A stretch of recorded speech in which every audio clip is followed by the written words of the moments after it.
BJP government வந்து ரொம்பவும் பக்தியில் ஊறி திளைத்த ஒரு கட்சி. பிஜேபி கவர்மெண்ட் சென்ட்ரல் கவர்மெண்ட்டுடைய கன்சல்டேஷனோட தான் எலெக்ஷன் டேட்டை எலெக்ஷன் கமிஷன் அறிவிப்பாங்க.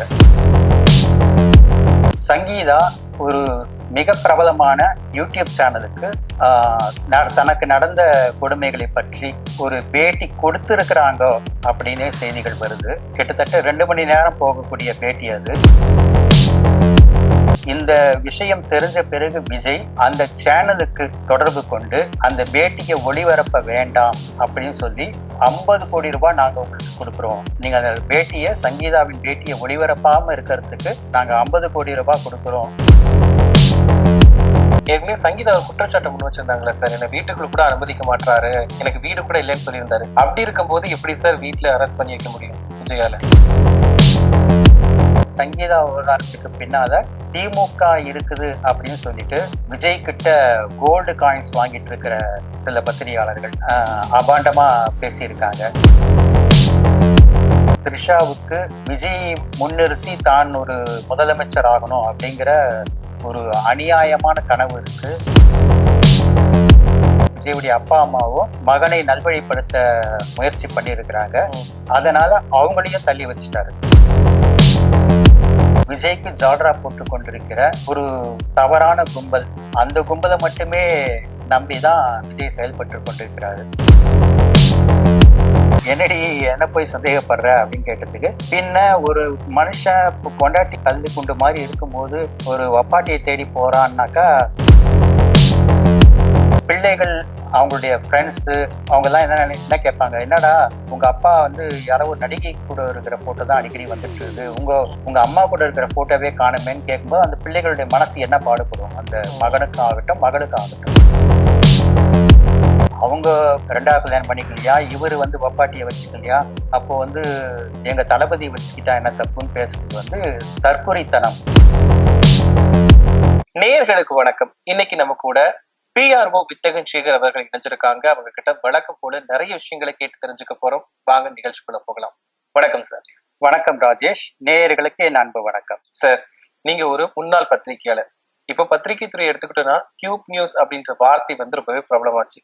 எங்க சேனலுக்கு ஏதாவது ஸ்கியூப் நியூஸ் சொல்ல முடியுமா சார்? நிச்சயமா. இப்போ எலெக்ஷன் நோட்டிபிகேஷன் வர்ற திங்கட்கிழமைக்குள்ள வரும். ஆமா சார். அப்படிங்கன்னு எதிர்பார்க்கப்படுது. ஆமா. எலெக்ஷன் டேட் என்னைக்கு அப்படிங்கிறத நான் வந்து ஸ்கூப் நியூஸா கொடுக்குறேன். டேட்டே சொல்ல போறீங்க நீங்க? ஆமா, ஏப்ரல் மாசம் 29, அதாவது அடுத்த மாதம் 29 புதன்கிழமை அல்லது 27ஆம் தேதி திங்கட்கிழமை எலெக்ஷன் இருக்கும் அப்படின்றது என்னுடைய கணிப்பு. இதுல இந்த டேட்ஸ்ல என்ன முக்கியத்துவம் இருக்குன்னா, ஏப்ரல் 29ங்கிறது பிரதோஷம், சிவனுக்கு உகந்த நாள். பிஜேபி கவர்மெண்ட் வந்து ரொம்பவும் பக்தியில் ஊறி திளைத்த ஒரு கட்சி. பிஜேபி கவர்மெண்ட் சென்ட்ரல் கவர்மெண்ட்டுடைய கன்சல்டேஷனோட தான் எலெக்ஷன் டேட்டை எலெக்ஷன் கமிஷன் அறிவிப்பாங்க. ஸோ பிரதோஷம் நல்ல நாள் அப்படிங்கிறதுனால அன்னைக்கு அறிவிக்க அதிக வாய்ப்பு இருக்கு. அல்லது ஏப்ரல் 27ஆம் தேதி ஏகாதசி திதி, அதுவும் நல்ல நாள் ஆஸ்பிஷியஸா. ஸோ இந்த 2 தேதிகள்ல ஒரு தேதி தான் எலெக்ஷன் நடக்கும். ஏப்ரல் 29க்கு தாண்டி போறதுக்கு ரொம்ப ரொம்ப ரொம்ப வாய்ப்பு கம்மி. ஏன்னா மே 1ஆம் தேதி கள்ளழகர் சேவை மதுரையில, அது ரொம்ப பிரம்மாண்டமான ஒரு தமிழர்களின் திருவிழா. மே 1ஆம் தேதி கள்ளழகர் சேவை அப்படின்னும் போது ஏப்ரல் 30ஆம் தேதியில இருந்தே நிறைய பேர் வெளி மாவட்டங்கள்ல இருந்து மதுரைக்கு போய் குவிஞ்சிட்டு இருப்பாங்க. ஸோ ஏப்ரல் 30ஆம் தேதியும் அன்னைக்கு புத்த பூர்ணிமா அப்படின்னு நினைக்கிறேன். ஏப்ரல் 30ஆம் தேதியும் மே 1ஆம் தேதியும் மக்கள் கள்ளழகரை நோக்கி பயணப்பட்டு இருக்கிறதுனால அந்த 2 தேதிகள் அவாய்ட் பண்ணிடுவாங்க. அதுக்கு பிறகு பாத்தீங்கன்னா தேய்பிறை காலம். அதுக்கு பிறகு அடுத்த 15 நாட்கள் தேய்பிறை. ஸோ அது கழிச்சு வைக்க முடியாது. ஏன்னா வந்து மே 15 தேதிக்கு மேல எலெக்ஷன் வைக்க முடியாது. ஏன்னா 5 ஆண்டுகளுக்கு ஒரு முறை தேர்தல் நடக்கணும் அப்படிங்கிறது வந்து கான்ஸ்டிடியூஷன்ல இருக்கு. ஸோ ஏப்ரல் 29 புதன்கிழமை அல்லது ஏப்ரல் 27 திங்கக்கிழமை தேர்தல் இருக்கும். இதனுடைய அறிவிப்பு வருகிற திங்கட்கிழமை அல்லது புதன்கிழமைக்குள்ள வந்துடும். அதான் சார் இப்ப நீங்க தேதி சொன்னீங்க, இந்த தேர்தல் தேதிக்கு கூட இந்த மதம் சார்ந்து அந்த பிரதோஷம் இந்த நாட்களை குறிப்பிட்டு வைப்பாங்களா சார்? நல்ல கேள்வி. எலெக்ஷன் கமிஷனை பொறுத்த வரைக்கும் அவங்க இந்த மாதிரி நாள் நட்சத்திரங்கள் எல்லாம் வந்து பார்க்க தேவையில்லை, பார்க்க கூடாதுன்னு ஒன்றும் ரெஸ்ட்ரிக்ஷன் கிடையாது. பட் பார்க்க தேவையில்லை. அது வந்து காங்கிரஸ் கவர்மெண்ட்ல நடக்கிற எலெக்ஷன் இருந்தாக்கா அவங்க வந்து பார்க்க மாட்டாங்க. பிஜேபி கவர்மெண்ட் வந்து ரொம்ப ஆன்மீக நம்பிக்கைகள், இந்த சென்டிமெண்ட் எல்லாம் மிகுந்த கட்சி அப்படிங்கறதுனால எலெக்ஷன் கமிஷன் சென்ட்ரல் கவர்மெண்டோட கலந்து பேசிதான் தேர்தல் தேதியை அறிவிப்பாங்க. ஸோ நான் சொன்ன இந்த பேக்ரவுண்ட்ல இந்த தேதிகள் தான் வாய்ப்பு இருக்கும்.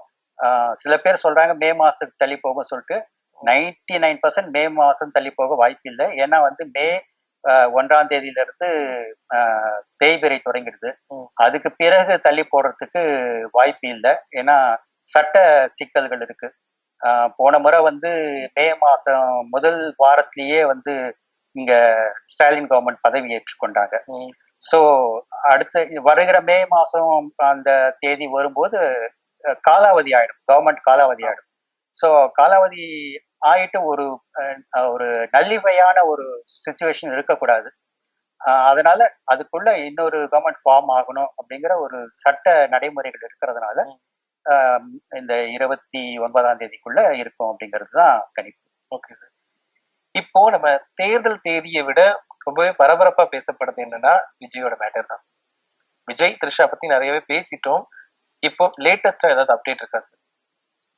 சங்கீதா ஒரு மிக பிரபலமான யூடியூப் சேனலுக்கு தனக்கு நடந்த கொடுமைகளை பற்றி ஒரு பேட்டி கொடுத்திருக்கிறாங்க அப்படின்னே செய்திகள் வருது. கிட்டத்தட்ட 2 மணி நேரம் போகக்கூடிய பேட்டி அது. இந்த விஷயம் தெரிஞ்ச பிறகு விஜய் அந்த சேனலுக்கு தொடர்பு கொண்டு அந்த பேட்டியை ஒளிபரப்ப வேண்டாம் அப்படின்னு சொல்லி 50 கோடி ரூபாய் நாங்க உங்களுக்கு கொடுக்குறோம், நீங்க அந்த பேட்டியை, சங்கீதாவின் பேட்டியை ஒளிபரப்பாம இருக்கிறதுக்கு நாங்க 50 கோடி ரூபாய் கொடுக்குறோம் அப்படின்னு பேரம் பேசி இருக்கிறதாக தகவல். இது ஒரு பக்கம் இருக்க, இது போல தான் கொடுத்த பேட்டியை வெளிவராம விஜய் தடுக்கிற காரணத்தினால சங்கீதா ஒரு பிரஸ் மீட் அரேஞ்ச் பண்ணி அனைத்து மீடியாக்காரர்களையும் சந்தித்து நடந்த உண்மைகளை சொல்ல திட்டமிட்டு இருந்தார் அப்படின்னும், இந்த விஷயத்தை மோப்பம் பிடித்த விஜய் சங்கீதாவை ஹவுஸ் அரெஸ்ட் பண்ணி வச்சிருக்காரு அப்படின்னும் லேட்டஸ்ட் தகவல். சங்கீதா இப்போ குடியிருக்கிற வீட்டை சுற்றி தன்னுடைய பவுன்சர்களை விஜய் நிறுத்தி இருக்கிறாராம். அது மட்டும் இல்லாம சங்கீதா வேறு யாரையும், எந்த மீடியாக்காரர்களையோ மற்றவர்களையோ தொடர்பு கொள்ள முடியாதபடிக்கு அந்த வீட்டை சுற்றி செல்போன் ஜாமர் கருவிகளை பொருத்தி இருக்கிறதாகவும் லேட்டஸ்ட் தகவல். ஸோ அவங்களும் சங்கீதாவும் யாருக்கும் மொபைல் மூலமா கான்டாக்ட் பண்ணி பேசவும் முடியாது. மற்றவர்கள் அவங்களுக்கு போன் மொபைலுக்கு கால் பண்ணினாலும் அது நாட் ரீச்சபிள்னு வரும். அந்த மாதிரியான ஒரு ஆபத்தான ஒரு கட்டத்துல சங்கீதா இருப்பதாக தகவல்கள் வருது.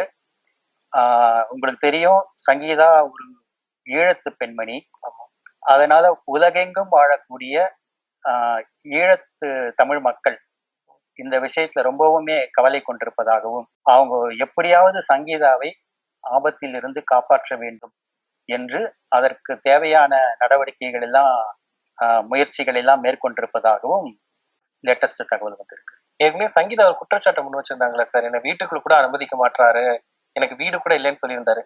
அப்படி இருக்கும்போது எப்படி சார் வீட்டுல அரெஸ்ட் பண்ணி வைக்க முடியும் விஜயால? சங்கீதா டிவோர்ஸ் கேஸ் ஃபைல் பண்ணும்போது அவங்க குடியிருந்தது விஜய்க்கு சொந்தமான நீலாங்கரை வீட்டில் தான். ஆமா, அந்த டிவோர்ஸ் பெட்டிஷன்லயே வந்து 2 பேருடைய அட்ரஸும், அதாவது பெட்டிஷனர் அண்ட் டிஃபெண்டன்ட் 2 பேருடைய அட்ரஸும் சேம் அட்ரஸா தான் இருக்கும். அதுக்கு பிறகு அவங்கள வந்து வீட்டை விட்டு விஜய் துரத்தி விட்டதாகவும், திரும்பவும் அந்த வீட்டுக்குள்ள நுழைய அனுமதிக்கவில்லை அப்படின்னும் அவங்க வந்து 2வது பெட்டிஷன் கோர்ட்ல தாக்கல் பண்ணியிருக்கிறாங்க. தாக்கல் பண்ணிட்டு அவங்க சென்னையில ஒரு வாடகை வீட்டில் வசித்து வருவதாக தான் தகவல். அந்த வாடகை வீட்டை சுற்றி தான் இவர் பவுன்சர்களை நிறுத்தியும் அவங்க செல்போன் மூலமாக யாரையும் தொடர்பு கொள்ள முடியாதபடிக்கு ஜாமர் கருவிகளை அந்த சரௌண்டிங்ல பொருத்தியும் பண்ணி இருக்கிறாரு அப்படின்னு சொல்றாங்க. சார் நீங்க சொன்ன மாதிரி சங்கீதா வந்துட்டு ஹவுஸ் அரஸ்ட்மெண்ட் பண்ணி வச்சிருந்தா கூட அவங்களுக்கு தெரிஞ்சவங்க எதுவும் பண்ண மாட்டாங்களா சார்? அவங்களால போக கூட முடியாது அந்த இடத்துக்கு? கரெக்டான கேள்வி. ஒன்று, சங்கீதாவுடைய அட்வொகேட்ஸ் அவங்கள கான்டாக்ட் பண்ணுவாங்க ஃப்ரீக்வெண்டா. ரெண்டாவது, அவங்க மகன் ஜேசன் சஞ்சய் சென்னையில தான் இருக்கிறாரு. ஆமா, அவரு அசோக் நகர்ல ஒரு தனி வீட்டில் குடி இருக்கிற மாதிரி கேள்விப்பட்டேன். ஸோ மகனும் தன்னுடைய அம்மாவை டெய்லி கான்டாக்ட் பண்ணிட்டு தான் இருப்பாரு. அவங்களுக்கு தெரியாம இது எப்படி நடந்திருக்க முடியும் அப்படிங்கிற ஒரு பெரிய கேள்விக்குறியும் இருக்கு. ஆமா. ஆனால் இப்படி வந்திருக்கிற ஒரு தகவல் வந்து ஈழ தமிழ் மக்களை வந்து பதைபதிக்க செஞ்சிருக்கு. இந்த செய்தி வந்து வைரலா பரவி இருக்கு. இது சங்கீதா வந்து அப்படி ஹவுஸ் அரெஸ்ட் இல்லை அப்படின்ற பட்சத்துல அவங்களுடைய பார்வைக்கும் இது போயிருக்கும். அவங்க வந்து ஒரு அறிக்கை விடலாம், நான் பாதுகாப்பாகத்தான் இருக்கிறேன் அப்படின்னு ஒரு அறிக்கை விடலாம். ஆனா சங்கீதா தரப்பிலிருந்து எந்த ஒரு சிக்னலும் வரல. அதனால என்ன நடக்குது அப்படிங்கறதே தெரியாத ஒரு மர்மமான சூழ்நிலை தான் நிலவிட்டு இருக்கு. இன்னொரு விஷயம், சங்கீதா விஜய் வீட்டுக்குள்ள நுழைய முடியாதபடிக்கு அவர் விஜய் தடுத்தாருன்னு சொல்லி அவங்க பெட்டிஷன் போட்டிருக்காங்க இல்லையா? இத ஆக்சுவலா அவங்க நினைச்சிருந்தாங்கனாக்கா, விஜய வந்து டேமேஜ் பண்ணணும்னு நினைச்சிருந்தாங்கனாக்கா ஆல் உமன் போலீஸ் ஸ்டேஷன்லயே கம்ப்ளைண்ட் கொடுத்துருக்கலாம். ஏன்னா ஒரு விவாகரத்து கிடைக்கிற வரைக்கும், விவாகரத்து கேட்டு மனைவியே மனு செய்திருந்தாலும் கூட, விவாகரத்து கிடைக்கிற வரைக்கும் அந்த மனைவிக்கு கணவன் வீட்டில் வசிப்பதற்கு உரிமை இருக்கு.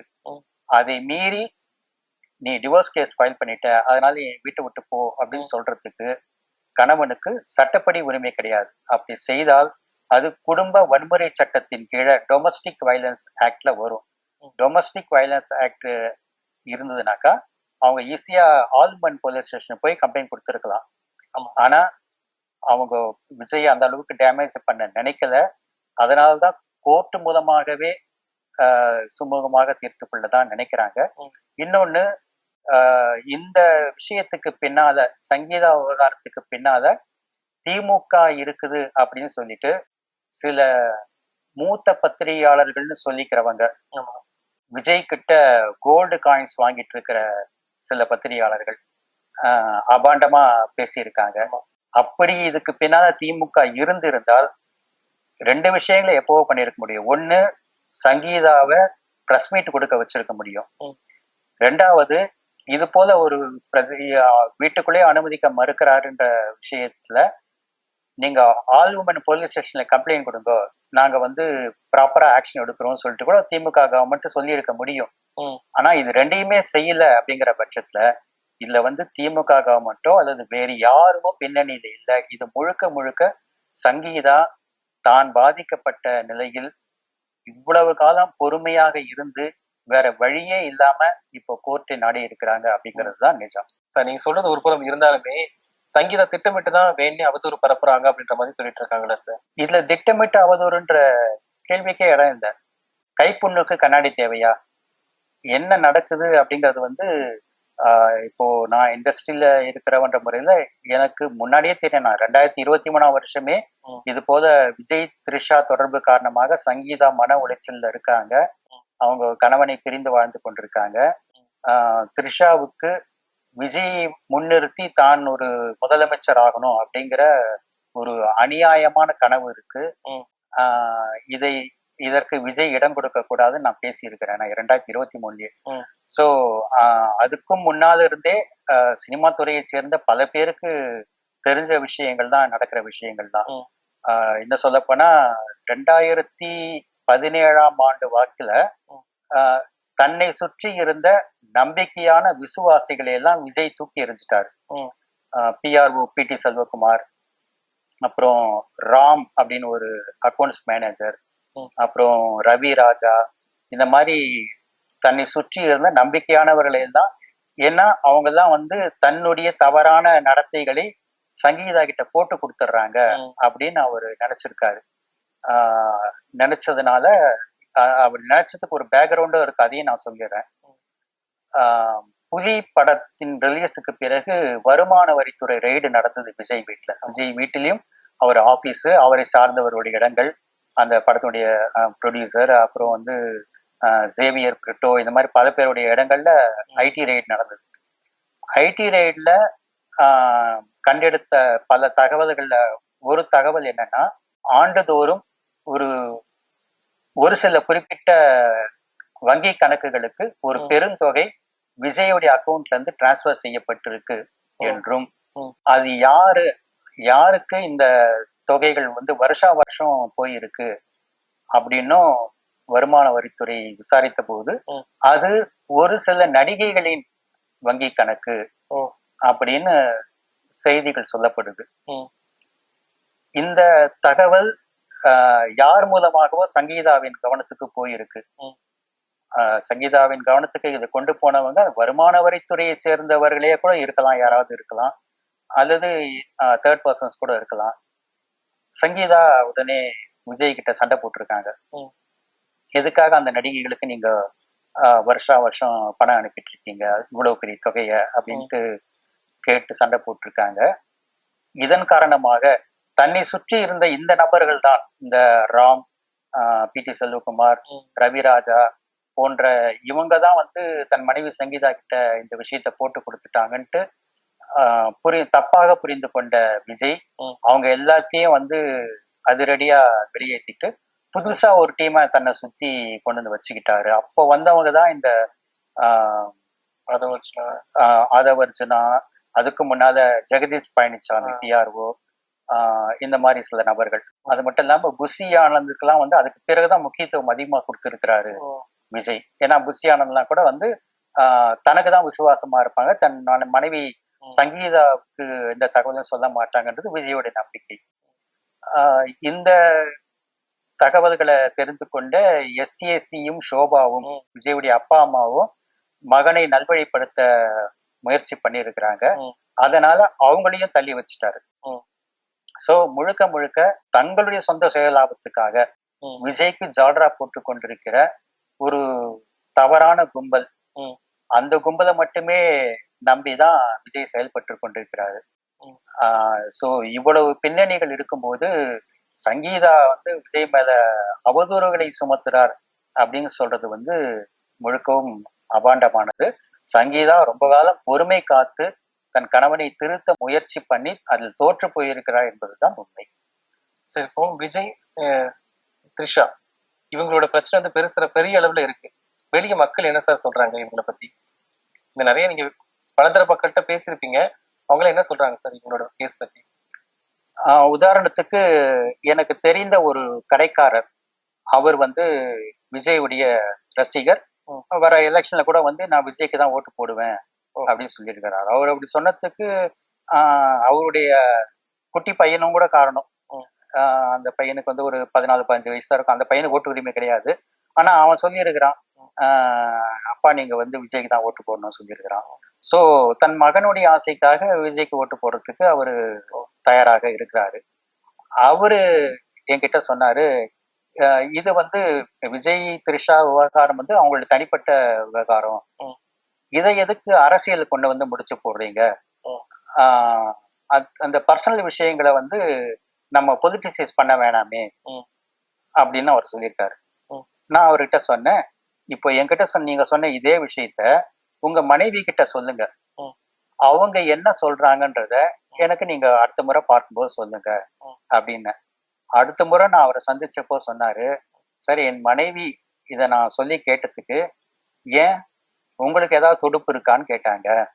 என்னடி என்ன போய் சந்தேகப்படுற அப்படின்னு கேட்டதுக்கு, பின்ன ஒரு மனுஷன் பொண்டாட்டி கல்வி குண்டு மாதிரி இருக்கும்போது ஒரு வப்பாட்டியை தேடி போறான்னாக்கா அவனுடைய செயலை வந்து நீங்க நியாயம்னு சொல்லிட்டு அதை வந்து பேசக்கூடாதுன்னு சொல்லிட்டு அதை பத்தி என்கிட்ட கருத்து கேட்குறீங்கன்னா நான் வேற எப்படி சொல்ல முடியும் அப்படின்னு அந்த மனைவி சொன்னாங்களாம். சோ இதுதான் ஒரு பானை சோற்றுக்கு ஒரு சோறு பதம் மாதிரியாக இந்த ஒரு இன்சிடென்ட். திருமணமான பெண்களுக்கு, திருமணமாகாத பெண்கள் வேணா இன்னமும் கூட ஒரு சில பேர் அரைவேக்காடுகளாக இருக்கக்கூடிய பெண்கள் விஜயை ஆதரிக்கலாம். ஆனா திருமணமான பெண்கள் எல்லாருமே இப்போ விஜய்க்கு அகைன்ஸ்டா தான் திரும்பி இருக்கிறாங்க. ஏன்னா இது போல ஒரு சூழ்நிலை தன் வாழ்க்கையில நேர்ந்தா தனக்கு எப்படி இருக்கும் மன உளைச்சல் அப்படிங்கறது அந்த பெண்கள் எல்லாருமே வந்து நினைச்சு பாக்குறாங்க.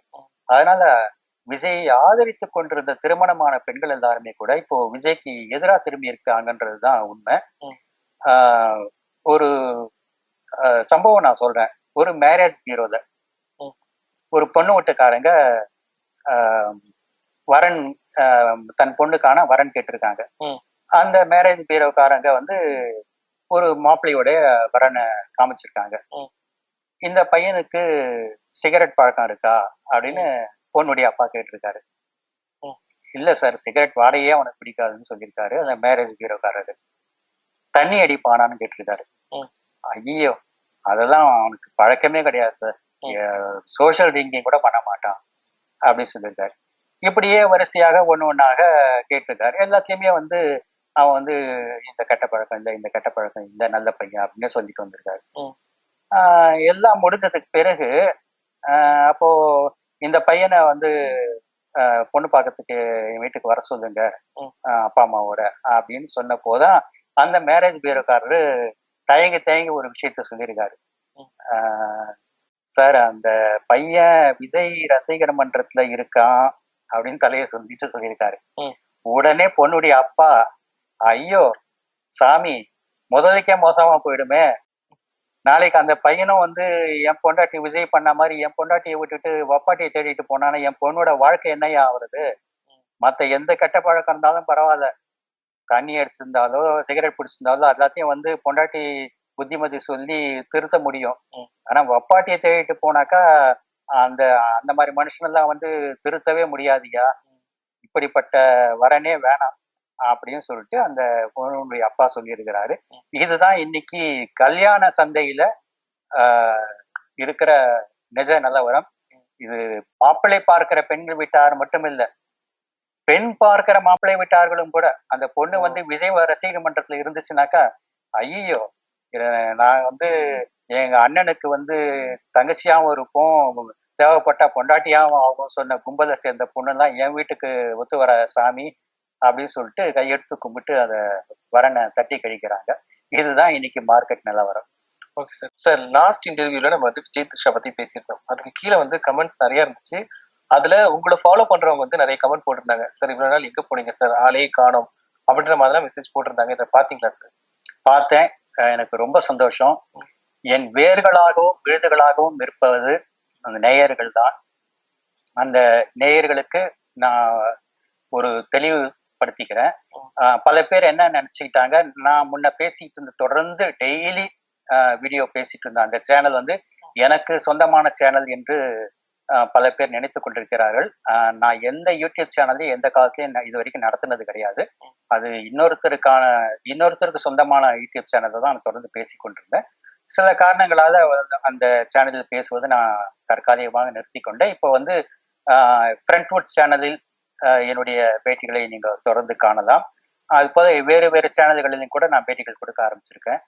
நான் கொடுக்குற பேட்டிகள் எல்லாத்தையும் நீங்கள் மிஸ் பண்ணாம பார்க்கணும்னு நினைச்சீங்கன்னா நேயர்களே, என்னுடைய ட்விட்டர், அதாவது எக்ஸ் ஐடி வித்தகன் 86045 என்கிற ஐடியை நீங்க ஃபாலோ பண்ணலாம். அதுல நான் எந்த சேனல்ல பேட்டி கொடுத்தாலும் அந்த பேட்டிகளை அந்த ட்விட்டர்ல நான் போட்டுருவேன். நீங்க தவறாம என்ன பார்க்கலாம், ஃபாலோ பண்ணலாம். நன்றி. Okay sir. இப்போ உங்களோட ஆதரவாளர்களுக்கு பேசிட்டீங்க, அதுக்கு கீழே வந்து திட்டியும் போட்டிருந்தாங்க, உங்களுக்குலாம் வேற வேலைக்கு இல்லையா, இதை பத்தி நீங்களாம் எதுக்காக பேசிட்டீங்க, உங்களுக்கு என்ன தெரியும், நீங்க என்ன டைரக்டா பாத்தீங்களா அப்படின்ற மாதிரிலாம் கேட்டிருந்தாங்க. அதுக்கான பதில் என்ன சார்? கைப்புண்ணுக்கு கண்ணாடி தேவையில்லை. சங்கீதாவுடைய இந்த குற்றச்சாட்டுக்கு பிறகும் விஜய் த்ரிஷா கூட திருவான்மையூர் திருமணத்துக்கு ஒரே கார்ல ஒரே காஸ்டியூம்ல ஜோடியாக வந்து தன் மனைவி சங்கீதா சொன்ன குற்றச்சாட்டு உண்மைங்கிறத அவரே வெளிப்படுத்தி இருக்கிறார். அதனால இதுல வந்து நம்ம கெஸ் பண்ணிக்கிறதுக்கெல்லாம் ஒண்ணுமே இல்லை. இப்போ அந்த மாதிரி கமெண்ட் போடுகிற தாவேக்காவை சேர்ந்த சில தற்குறிகள், தாவேக்காவை சேர்ந்த எல்லாருமே தற்குறிகள் நான் சொல்ல, அதுல வந்து கொஞ்சம் மூளை உள்ளவங்க கொஞ்சம் இப்போ கூட கொஞ்சம் பேர் இருக்கலாம். ஆனா முக்காவாசி பேர் தாவேக்காவை சேர்ந்தவர்கள் வந்து தற்குறிகளாக தான் இருக்காங்க. இந்த மாதிரி என்ன மாதிரி பேசக்கூடியவர்களுடைய வீடியோக்களுக்கு கீழே இந்த மாதிரி அநாகரிகமாக கமெண்ட்டுகளை போடுவதற்கென்றே விஜயுடைய PR டீம் பணம் கொடுத்து ஆட்களை நியமித்திருக்காங்க என்று கேள்விப்படுகிறேன். நான் என்ன சொல்றேன்னா, இப்போ பப்ளிக் டாய்லெட்டுக்கு போறோம் வரும். ம். அந்த பப்ளிக் டாய்லெட்ல வந்து அசிங்கமா சில மனநோயாளிகள் கிறுக்கி வச்சிருப்பாங்க. ம். நம்ம வந்து அந்த கிறுக்கல்களை தான் வந்து படிச்சுக்கிட்டு அதனால வந்து நம்ம வந்து மனசு பாதிக்கப்பட போறது கிடையாது. எவனோ ஒரு மனநோயாளி கிறுக்கி இருக்கான்னு சொல்லிட்டு நம்ம பாட்டில் நம்ம வேலையை முடிச்சுட்டு நம்ம வெளியில போயிட்டே இருப்போம். அது போல தாண்டா தற்குறிகளே, நீங்க போடக்கூடிய அநாகரிகமான கமெண்ட்டுகள் என்ன எந்த விதத்திலையும் பாதிக்க போறதும் கிடையாது, என்ன தடுத்து நிறுத்த போறதும் கிடையாது. நான் ஒரு பத்திரிகையாளனாக, சமூக ஆர்வலனாக தமிழ்நாட்டுக்கு எது நல்லதோ அதை நான் தொடர்ந்து பேசிக்கொண்டுதான் இருப்பேன். இது பர்சனல், இதை எதுக்கு பொலிட்டிசைஸ் பண்றீங்கன்னு கேட்கிறவங்களுக்கு என்னுடைய பதில் என்னன்னா,